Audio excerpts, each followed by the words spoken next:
Fala pessoal, nesse vídeo vamos dar um tempinho da ficção e falar de Rezar e Obedecer, uma série documental da Netflix que é extremamente assustadora e revoltante, né? Mas eu quero falar dessa série não só porque ela apresenta tudo isso de um jeito muito interessante, mas também porque ela discute o controle das pessoas através do fanatismo religioso, né?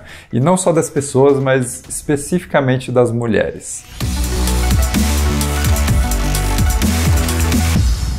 Essa é uma série de 4 episódios que, assim, eu devorei, né? Eu comecei a assistir 11 da noite e aí vi 3 episódios seguidos porque, sei lá, esse é um assunto que eu acho extremamente interessante. Mas a série é muito eficiente em descascar aos poucos o tamanho da insanidade que é essa seita, né, fundamentalista de Jesus Cristo dos Santos dos Últimos Dias. É uma vertente de Mormons que começou com uma comunidade radical de religiosos poligâmicos na cidade de Salt Lake City, nos Estados Unidos. Poligâmicos unilaterais, né? Os caras podem ter 47 esposas, mas as meninas são proibidas de mandar bilhetinhos pro crush na escola. E aí eu só quero dizer que o intuito desse vídeo não é atacar nenhuma religião específica, ou mesmo a religião em si, né? Mas simplesmente discutir o caso que a série apresenta. E aí fica à vontade para pesquisar por si mesmo aí, para você ver como as coisas podem ser sinistras. Logo no começo, a série explica muito bem as crenças e os hábitos culturais dessa comunidade, principalmente na devoção que eles tinham com o seu líder, Rulon Jeffs, um cara de 80 anos que estava ali casando com meninas de 19, 18 anos. E líder não é exatamente a palavra certa, né? O cara era o profeta que eles ouviam como se fosse a própria voz de Deus, né? Tanto é que eles acreditavam que ele jamais iria morrer. Mas o lance é que isso acontece e o bastão passa para o seu filho Warren Jeffs. Na verdade, um dos seus, sei lá, milhões de filhos, né, que ele tinha com várias esposas. E a partir daí que a coisa começa a ficar cada vez mais sinistra e perturbadora. A série vai construindo bem lentamente a tomada de poder do Warren e o jeito como ele vai apertando os princípios que já eram muito radicais dessa igreja, né, para essencialmente consolidar seu domínio sobre as pessoas. E de um jeito diferente para homens e mulheres. Por exemplo, os homens eram usados ou como capangas, ou sei lá, como espiões, ou trabalho braçal descartável.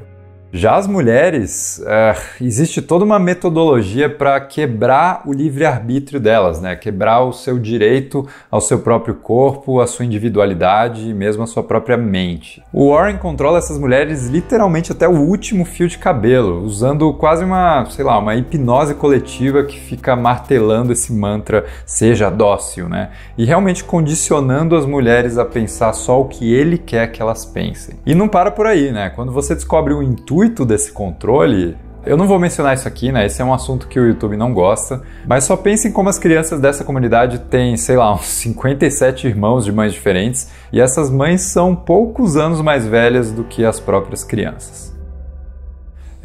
Mas vamos seguir em frente, né? Visualmente, a série traduz esse terror todo de um jeito muito interessante. A comunidade toda é formada de mulheres usando vestidos em tons pastéis que, assim, cria uma atmosfera muito próxima do Midsommar, do Ari Aster, que é um filme que trabalha o terror à plena luz do dia, né? Tudo é muito claro e ensolarado, mas ainda assim existe uma sensação bem perturbadora por trás. Cara, e é meio bizarro ver todas essas mulheres assim com os mesmos vestidos, os mesmos cabelos, né? A mesma voz mansa e subjugada, assim, como se todo o resquício de individualidade tivesse sido completamente sugado dessas pessoas. E outra coisa que contribui para essa sinistreza é o jeito como a série mantém uns planos bem longos do retrato do Warren, né? E esse rosto super horripilante do cara. Sei lá, parece que ele tá sempre observando suas esposas, assim, quase como se fosse o Drácula do Bram Stoker. Quanto mais coisas terríveis dele a gente descobre, mais a série vai lá e coloca de novo a cara dele pra gente ficar encarando, né? E meio que adicionando a listinha de coisas terríveis que ele fez. Então, é bizarro. Mas assim, o grande trunfo de Rezar e Obedecer é que a série conta essa história pelo ponto de vista das mulheres. Tipo, algumas mulheres que escaparam disso tudo e foram essenciais na caçada a esse criminoso. Porque é fascinante como, mesmo sendo condicionadas desde criança a, sei lá, acreditar em algo sem ter qualquer referência de outros pontos de vista, existe uma força e um anseio pela liberdade que desperta essas mulheres e coloca elas para agir contra esse sistema super opressor.